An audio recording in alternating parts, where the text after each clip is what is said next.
Hello, good morning students. देखो, अपन पढ़ रहे थे चैप्टर नंबर 14 बायोमोलिक्यूल्स। ठीक है, तो देखो बायोमोलिक्यूल्स जो चैप्टर है ये आज अपना इसका लास्ट लेक्चर है।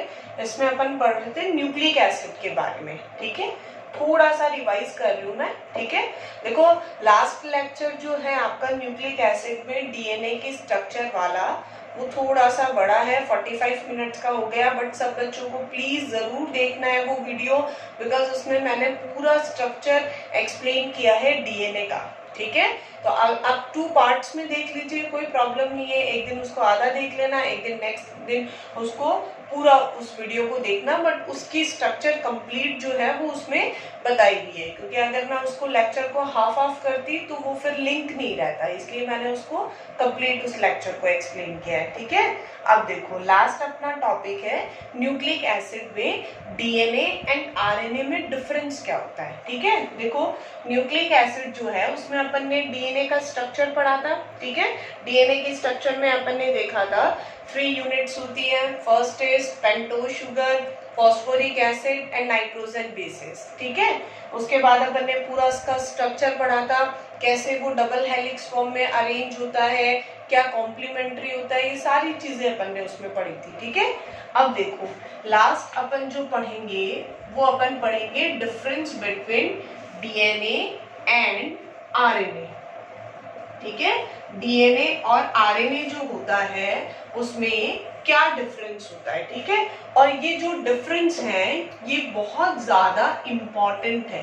जितने भी अपन डिफरेंसेस पढ़ेंगे ये बहुत ज्यादा इम्पोर्टेंट है। ठीक है ना, बिकॉज एग्जाम में इससे रिलेटेड बहुत ज्यादा क्वेश्चन पूछे जाते हैं। क्लियर? ठीक है, अब देखो फर्स्ट डिफरेंस की अगर अपन बात करें तो फर्स्ट डिफरेंस तो इनके नेम में ही होता है। ठीक है, इसका नेम होता है डीऑक्सी राइबो न्यूक्लिक एसिड। ठीक है, और आप सबको पता है RNA is ribo nucleic acid. ठीक है, फर्स्ट डिफरेंस हो गया ये। सेकेंड, अब ये जो इनके नेम में डिफरेंस आया है वो किसकी वजह से आया है? इनमें जो प्रेजेंट शुगर होती है, पेंटोज शुगर होती है, इसकी वजह से आया है। ठीक है, और आप सबको पता है डीएनए और आरएनए में कौन सी शुगर होती है, अपन डिस्कस कर चुके हैं इस बारे में। आरएनए में कौन सी शुगर प्रेजेंट होती है? Beta D ribose sugar. ठीक है, एंड डीएनए में कौन सी शुगर होती है पता है ना? आरएनए के सेकेंड पोजीशन से ऑक्सीजन रिमूव हो गया था, तो उसको अपन ने क्या बोला था? Beta 2 deoxy. Water oxygen release किया था अपन ने, beta 2 deoxy ribose sugar. Clear? ये अभी जो भी अपन डिफरेंसेस पढ़ रहे हैं these all are structural differences. ठीक है, ये सारे के सारे स्ट्रक्चरल डिफरेंस है कि इनकी स्ट्रक्चर में, कंपोजिशन में क्या डिफरेंस होता है। ठीक है, अभी अपन ने इनके फंक्शनल डिफरेंसेस नहीं पढ़े हैं। ठीक है, थर्ड जो मैंने एडेनिन, ग्वानिन, साइटोसिन, थायमिन मतलब नाइट्रोजन बेसिस जब अपन ने पढ़ा था तब भी अपन ने ये टॉपिक डिस्कस किया था। डीएनए में कौन से नाइट्रोजन बेसिस होते हैं? Adenine, guanine, cytosine and thymine. ठीक है, एंड आरएनए में कौन से नाइट्रोजन बेस होते हैं? Adenine, guanine, cytosine, and thymine के प्लेस पे कौन सा होता है? यूरेसिल। क्लियर? बहुत इंपॉर्टेंट है ये टॉपिक। ठीक है, ये पॉइंट हमेशा याद रखना है आपको। नेक्स्ट, ये कैसा होता है बेटा? Double stranded. ठीक है, इसमें कितने स्ट्रैंड्स होते हैं? Double strand. 2 पॉलीन्यूक्लियोटाइड स्ट्रैंड्स होते हैं जो आपस में हेलिकल फॉर्म में अरेंज होकर डीएनए का फॉर्मेशन करते हैं। बट आरएनए मॉलिक्यूल जो होता है वो कैसा होता है? सिंगल स्ट्रैंडेड होता है, उसमें एक ही स्ट्रैंड होता है, सिंगल स्ट्रैंड होता है। क्लियर? नेक्स्ट, यहाँ अब अगर अपन डीएनए की बात करें, ठीक है, तो ऑलमोस्ट जितने भी स्ट्रक्चरल डिफरेंसेस हैं वो इसमें हो चुके हैं। इसका name deoxy ribonucleic acid, ribonucleic acid, beta 2 deoxy ribose sugar, इसमें बीटा डी राइबोज शुगर होता है ओनली। इसमें adenine, guanine, cytosine and thymine होता है। इसमें adenine, guanine, cytosine and uracil होता है। ये डबल स्ट्रैंडेड होता है और ये सिंगल स्ट्रैंडेड होता है। क्लियर? नेक्स्ट, ये प्रेजेंट कहाँ होता है? ये न्यूक्लियस में प्रेजेंट होता है, ठीक है। और ये कहाँ प्रेजेंट होता है बेटा? साइटोप्लाज्म में, ठीक है। ये न्यूक्लियस में नहीं प्रेजेंट होता है, ये साइटोप्लाज्म में प्रेजेंट होता है, ठीक है।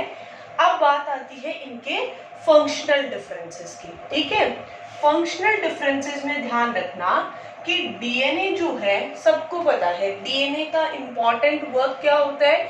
जेनेटिक इंफॉर्मेशंस को ट्रांसफर करता है। ये कहाँ से कहाँ ट्रांसफर करेगा? जो उसके पेरेंट होंगे उससे उनकी ऑफस्प्रिंग्स के अंदर वो ट्रांसफर करेगा। तो डीएनए का जो मेन वर्क है वो है जेनेटिक इंफॉर्मेशन को ट्रांसफर करना, ठीक है। और आरएनए का जो मेन वर्क है वो होता है क्या करना? प्रोटीन सिंथेसिस करना। जो अपन ने प्रोटीन पढ़ा है ना, उसका सिंथेसिस कौन करता है? आरएनए, ठीक है। हालांकि आरएनए का फॉर्मेशन भी किससे होता है? डीएनए से ही होता है, ठीक है। बट फिर भी डीएनए क्या करता है? जेनेटिक इंफॉर्मेशन को ट्रांसफर करता है और आरएनए जो होता है वो प्रोटीन सिंथेसिस करता है। वैसे प्रोटीन सिंथेसिस में डीएनए का भी बहुत अच्छा खासा रोल होता है, but finally protein synthesis RNA ही करता है। इसलिए अपन यही कहते हैं कि भाई आरएनए जो है वो प्रोटीन सिंथेसिस में हेल्प करता है, ठीक है। नेक्स्ट डिफरेंस, ये फंक्शनल डिफरेंसेस बता रही हूँ मैं आपको, ठीक है। स्ट्रक्चरल डिफरेंसेस अपन ने पढ़ लिए हैं 1 2 3 4 5। Then functional differences. First functional difference क्या था? DNA is a genetic material, ठीक है। एंड आरएनए क्या करता है? प्रोटीन सिंथेसिस करता है। सेकेंड, डीएनए जो होता है ये क्या करता है बेटा? Self replication. सेल्फ रेप्लिकेशन का मीनिंग अपने, रेप्लिकेशन मतलब अपने ही जैसा किसी और मॉलिक्यूल को, अपने ही मतलब डीएनए खुद डीएनए का फॉर्मेशन कर सकता है, ठीक है ना। डीएनए से डीएनए बन सकता है, बट आरएनए से आरएनए का फॉर्मेशन नहीं होता, ठीक है। आरएनए का प्रोडक्शन किससे होता है? डीएनए से होता है। और डीएनए का प्रोडक्शन भी किससे होता है? डीएनए से ही होता है। क्लियर? ध्यान रखना। तो ये 2 फंक्शनल डिफरेंसेस हैं और ये 5 इसमें स्ट्रक्चरल डिफरेंसेस हैं, ठीक है। और भी बहुत सारे फंक्शनल डिफरेंसेस हैं, बट आपके जनरली 5 to 6 डिफरेंसेस कंप्लीट पूछे जाते हैं। तो अपन ने बहुत सारे जो डिफरेंसेस है वो डिस्कस कर चुके हैं अपन। तो ये हो गया डीएनए एंड आरएनए। क्लियर? चलो, तो ये जो आपका टॉपिक था न्यूक्लिक एसिड का, ये आपका कंप्लीट हो चुका है, ठीक है। अब जो अपन लास्ट टॉपिक पढ़ेंगे दैट इज विटामिन्स, ठीक है।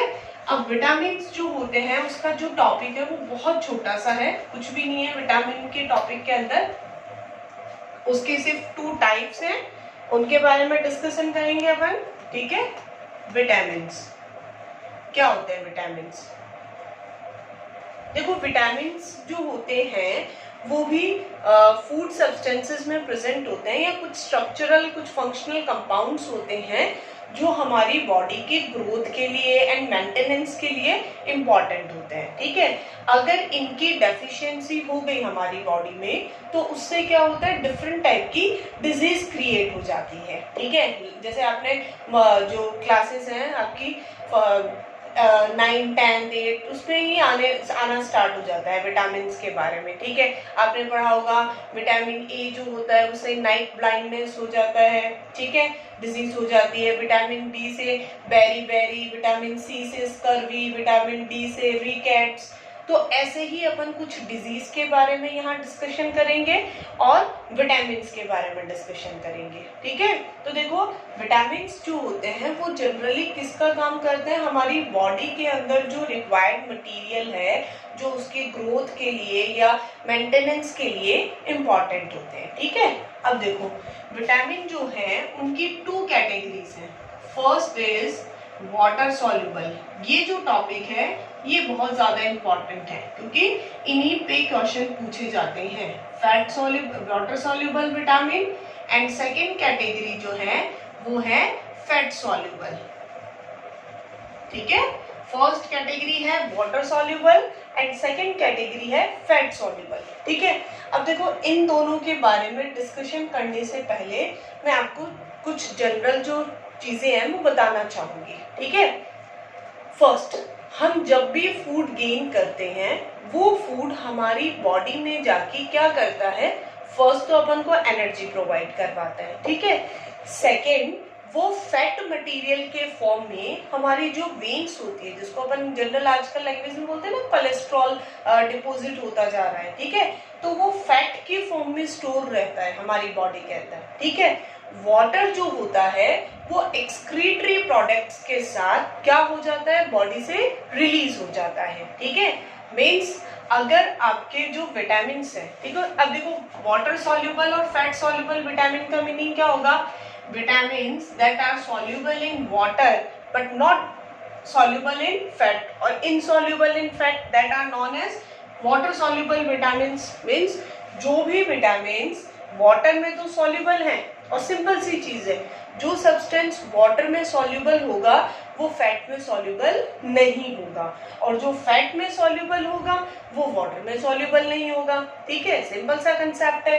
तो जो विटामिन वाटर में सॉल्युबल हैं वो फैट में सॉल्युबल नहीं होंगे। तो इनका डेफिनेशन तो पता चल गया। वाटर सॉल्युबल विटामिन कौन से होंगे, vitamins which soluble in water but insoluble in fat are known as water soluble vitamins। अब इनके साथ होगा क्या, इनके साथ ये होगा कि ये जो वाटर सॉल्युबल विटामिन्स हैं ये अपनी बॉडी में स्टोर नहीं हो सकते। ठीक है, बिकॉज हमारी बॉडी में जो सब्सटेंस होते हैं वो फैट के फॉर्म में होते हैं। ठीक है, तो वो हमारी बॉडी में फैट में तो डिसॉल्व होगा नहीं, वो किस में डिसॉल्व होगा, वाटर में डिसॉल्व होगा। ठीक है, और जब वो वाटर में डिसॉल्व होगा तो वो एक्सक्रीटरी प्रोडक्ट्स के साथ, यूरिन के साथ बाहर निकल जाएगा। ठीक है, और हमारी बॉडी में जब वो स्टोर नहीं हो रहा, वो यूरिन के साथ एक्सक्रीटरी प्रोडक्ट्स के साथ बाहर निकल रहा है, इट मींस इस विटामिन की रिक्वायरमेंट अपन को ज्यादा है। ठीक है, क्यों, क्योंकि वो अपनी बॉडी में स्टोर नहीं है। जैसे ही अपन ने उसको इंटेक किया, अपन ने उसको खाया, उसने क्या किया, थोड़ी देर अपना जो इफेक्ट था वो शो किया, बट वो अपनी बॉडी में स्टोर नहीं रहा है, वो एक्सक्रीटरी प्रोडक्ट्स के साथ रिलीज हो गया। ठीक है, तो इसलिए क्या करना पड़ेगा, हमें डेली डाइट के साथ उसको लेना पड़ेगा। समझ आई बात। तो इस टाइप के जो विटामिन होते हैं उसको अपन बोलते हैं वाटर सॉल्युबल विटामिन। ठीक है, और ये जो वाटर सॉल्युबल विटामिन है उसके एग्जाम्पल है vitamin B and vitamin C. ठीक है, विटामिन बी जो होता है वो भी वाटर सॉल्युबल है एंड विटामिन सी जो होता है वो भी वाटर सॉल्युबल है। इसलिए जो इन दोनों से रिच फूड मटेरियल होता है उसको हमें डेली डाइट के साथ लेना चाहिए। ठीक है, क्योंकि ये हमारी बॉडी में स्टोर नहीं रहते हैं। ठीक है, सेकेंड, अब विटामिन बी जो होता है उसके बहुत सारे टाइप्स होते हैं, like vitamin B1, B2, B6, B12। तो ध्यान रखना इसमें एक एक्सेप्शन केस है विटामिन B12। ठीक है, बाकी सारे जो विटामिन होते हैं बी एंड सी वो वाटर सॉल्युबल होते हैं। ठीक है, बट विटामिन B12 जो है वो वाटर इनसॉल्युबल है, मींस वो फैट सॉल्युबल होता है। ठीक है, ध्यान रखना ये एक्सेप्शन केस है और बहुत बार ये पूछा भी जाता है क्योंकि एक्सेप्शंस जनरली पूछे जाते हैं। ठीक है, क्लियर। और इस पे भी बहुत क्वेश्चन पूछा जाता है कि विटामिन सी जो होते हैं उसको हमें डेली डाइट के साथ क्यों लेना चाहिए, क्यों लेना चाहिए, बिकॉज विटामिन सी जो है वो वाटर सॉल्युबल विटामिन है। अगर हम उसको डेली डाइट में नहीं लेंगे तो हमारी बॉडी में विटामिन सी की डेफिशिएंसी हो जाएगी और उससे डिफरेंट टाइप के डिजीज क्रिएट हो जाएंगे। क्लियर। चलो नेक्स्ट देखो, सेकंड जो है वो है फैट सॉल्युबल। ठीक है, फैट सॉल्युबल जो है वो कौन से विटामिन होंगे, vitamin which are dissolve in और soluble in fat but insoluble in water. तो अब सोचो वो फैट सॉल्युबल है, फैट सॉल्युबल है मींस फैट में इजीली डिसॉल्व हो रहा है। तो अगर अपन ने उनको डाइट के थ्रू लिया, फूड मटेरियल के थ्रू लिया, तो वो हमारी बॉडी में जाके क्या हो रहे हैं, स्टोर हो रहे हैं, ठीक है। और वो जब हमारी बॉडी में स्टोर हो रहे हैं मींस एक्सक्रीटरी प्रोडक्ट्स के साथ रिलीज नहीं हो रहे हैं, तो ये जरूरी नहीं है कि हम उनको डेली डाइट के साथ लें, ठीक है। अगर हम उनको किसी गैप में भी लेना चाहें तो हम ले सकते हैं, कोई प्रॉब्लम नहीं है। क्लियर? इसका जो एग्जाम्पल है वो है ए, डी, ई एंड के, ठीक है। कौन कौन से विटामिन है? Vitamin A, vitamin D, vitamin E and vitamin के। देखो आप इसको इस तरह से भी लर्न कर सकते हो, के ई डी ए, कीड़ा, ठीक है। इसको याद रखने का बहुत अच्छा तरीका है ये, के ई डी ए, कीड़ा, ठीक है। तो फैट सॉल्युबल कौन से हैं? के ई डी ए, ठीक है। और वाटर सॉल्युबल कौन से हैं? बी एंड सी, ठीक है। एक्सेप्शन है विटामिन B12। क्लियर? अब देखो, अगर आपके पास बुक है तो बहुत अच्छी बात है, फिर भी बुक नहीं है तो कोई प्रॉब्लम नहीं है। आपकी बुक में एक टेबल बनी हुई है विटामिन की, जिसमें डिफरेंट टाइप के विटामिन हैं, उनके सोर्सेस हैं कि वो विटामिन अपन को कौन कौन से फूड मटेरियल से गेन कर सकते हैं अपन, एंड थर्ड उनके डेफिशिएंसी से होने वाली डिजीज है, ठीक है। तो ये एक टेबल है, उसको आप जनरली देख लेना, ठीक है। ज्यादा लर्न वन करने की कोई जरूरत नहीं है, जो अपना मेन इंपॉर्टेंट टॉपिक था वो अपन ने पढ़ लिया है, ठीक है। उसको देखना, अगर समझ में आ जाए तो बहुत अच्छी बात है, नहीं समझ में आ जाए तो भी कोई प्रॉब्लम नहीं है, ठीक है। उसको अपन को ज्यादा डिटेल में नहीं पढ़ना, ठीक है। अपन अपने लिए ये ज्यादा इंपॉर्टेंट है, ठीक है। उससे रिलेटेड जो छोटे छोटे क्वेश्चन होंगे वो हम आपको बाद में सॉल्व करवा देंगे। क्लियर? तो आज आपका जो बायोमोलिक्यूल चैप्टर था वो कंप्लीट हो चुका है, ठीक है। अब मैं इस चैप्टर को एक बार आउटलाइन आपको बता रही हूँ कि कंप्लीट चैप्टर में अपन ने क्या पढ़ा, और उसके बाद इसके कुछ क्वेश्चन आंसर्स अपन डिस्कस करेंगे, ठीक है।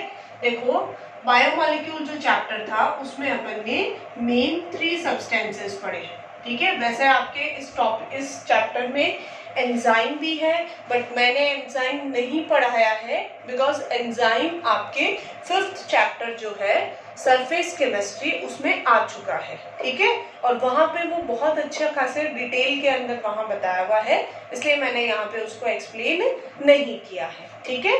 तो फर्स्ट बायोमोलिक्यूल्स जो अपन ने पढ़े थे वो अपन ने पढ़े थे कार्बोहाइड्रेट्स, ठीक है। सेकेंड पढ़े थे अपन ने proteins, and third is nucleic acid, ठीक है।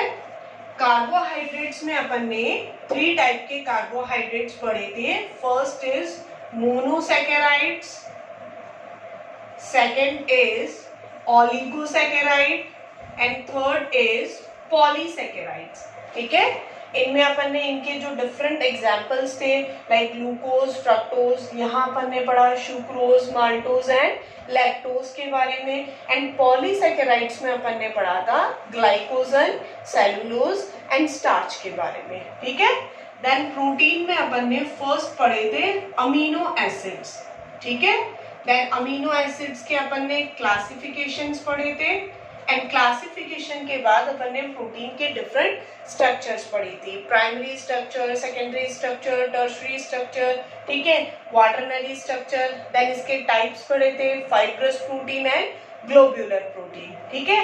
देन न्यूक्लिक एसिड में अपन ने पढ़ा था डीएनए एंड आरएनए, ठीक है। डीएनए एंड आरएनए में देखा था 3 टाइप के सब्सटेंसेस होते हैं जिनके कंपोजिशन से या जिनके कंबाइन होने से न्यूक्लिक एसिड बनता है। Nitrogen base, second is phosphoric acid and third is pentose sugar, ठीक है। चलो अब देखो, एक छोटा सा टॉपिक रह गया था, वैसे इसमें कुछ खास है तो नहीं लेकिन फिर भी देख लो। आरएनए जो था उसका, देखो आरएनए सिंगल स्ट्रैंडेड होता है, ये सबको पता है, ठीक है। अब आरएनए के 3 टाइप्स होते हैं, ठीक है। अपन को उन टाइप्स के बारे में ज्यादा डिटेल में नहीं पढ़ना है, कुछ भी नहीं पढ़ना है, उनके टाइप्स का सिर्फ नेम जो है वो अपन को पता होना चाहिए। आरएनए के 3 टाइप्स होते हैं, एमआरएनए, टीआरएनए एंड rRNA, बस दैट्स ऑल। ठीक है, इनके नेम भी बता देती हूँ मैं। mRNA होता है मैसेंजर आरएनए, ठीक है, जो मैसेज कन्वे करने का काम करता है। कैसे करता है, क्या करता है, ये बहुत ज्यादा डिटेल बायो में है, आपके केमिस्ट्री में इससे रिलेटेड कुछ भी नहीं है। ठीक है, सिर्फ नेम है इनके। टीआरएनए होता है ट्रांसफर आरएनए एंड आरआरएनए होता है राइबोसोमल आरएनए। ठीक है, तो ये अपना जो बायोमोलिक्यूल चैप्टर था वो कंप्लीट हो गया है। अब अपन इसके कुछ क्वेश्चन आंसर्स डिस्कस करेंगे। ठीक है, देखो बच्चों, मैं आप लोगों को क्वेश्चन एंड आंसर्स दोनों का पीडीएफ भेज रही हूँ। ठीक है, पीडीएफ बना के उसमें क्वेश्चंस भी होंगे और आंसर्स भी होंगे। ठीक है, हाफ क्वेश्चन आंसर अपन एक लेक्चर में डिस्कस कर लेंगे और बाकी जो है वो नेक्स्ट लेक्चर में डिस्कस कर लेंगे। बट प्लीज जितने भी लेक्चर्स आपको पढ़ाए जा रहे हैं वो पूरा फुल चैप्टर आपको डिटेल में एक्सप्लेन किया जा रहा है, तो प्रॉपरली उनके नोट्स क्रिएट करना है आपको और अच्छे से जो वीडियोस हैं उनको भी बहुत अच्छे से आपको देखना है। ठीक है, चलो तो अब अपन डिस्कस करेंगे क्वेश्चन आंसर। क्लियर? चलो, अगर किसी बच्चे के पास में बुक नहीं भी है, देखो वैसे ऑलमोस्ट सब बच्चों के पास बुक होगी एनसीईआरटी, बट अगर नहीं भी है तो कोई प्रॉब्लम नहीं है। मैं आपको जो पीडीएफ भेज रही हूँ उसके अंदर क्वेश्चंस भी हैं और आंसर्स भी हैं। ठीक है, तो उसमें एनसीईआरटी के कंप्लीट क्वेश्चन आंसर्स हैं, तो आपको उनको बहुत अच्छे से देखना है। ओके,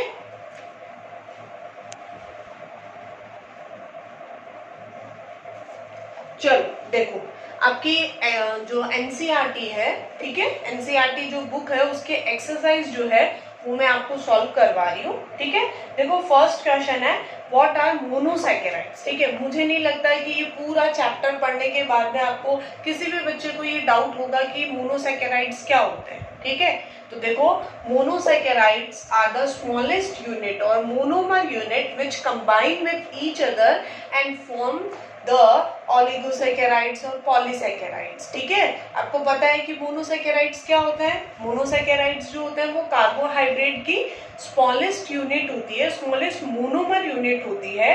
उसको अगर अपन कंबाइन करेंगे तो वहां से क्या होगा, वाटर मॉलिक्यूल रिलीज होंगे और वो वाटर मॉलिक्यूल रिलीज होने के बाद में किसका फॉर्मेशन कर सकते हैं। If two monosaccharide units are combined then it form disaccharide. ठीक है, अगर 3 कंबाइन होंगी तो ट्राइसैकेराइड। ठीक है, एंड मोर देन 3 और मोर देन 10 होंगी तो पॉलीसैकेराइड्स। ठीक है, इनका सबका डेफिनेशन आपको बताया हुआ है। नेक्स्ट, मोनोसैकेराइड यूनिट का अपन फर्दर जो हाइड्रोलाइसिस है वो अपन नहीं कर सकते हैं। ठीक है, नेक्स्ट क्वेश्चन देखो, व्हाट आर रिड्यूसिंग शुगर। सबको पता है ना रिड्यूसिंग शुगर क्या होती है। Reducing sugars are the sugar which reduce Tollens reagent and Fehling solution. ठीक है, जो भी जो आपकी शुगर्स होती हैं वो किस किस को रिड्यूस कर देती हैं, Tollens reagent and Fehling solution या फेलिंग रिएजेंट को रिड्यूस, जो इन दोनों को रिड्यूस कर देता है उसको अपन कौन सी शुगर बोलेंगे बेटा, रिड्यूसिंग शुगर। ठीक है, क्लासिफिकेशन में आया था ना, और जो इनको रिड्यूस नहीं कर सकता उसको क्या कहते हैं अपन, नॉन रिड्यूसिंग शुगर। ओके,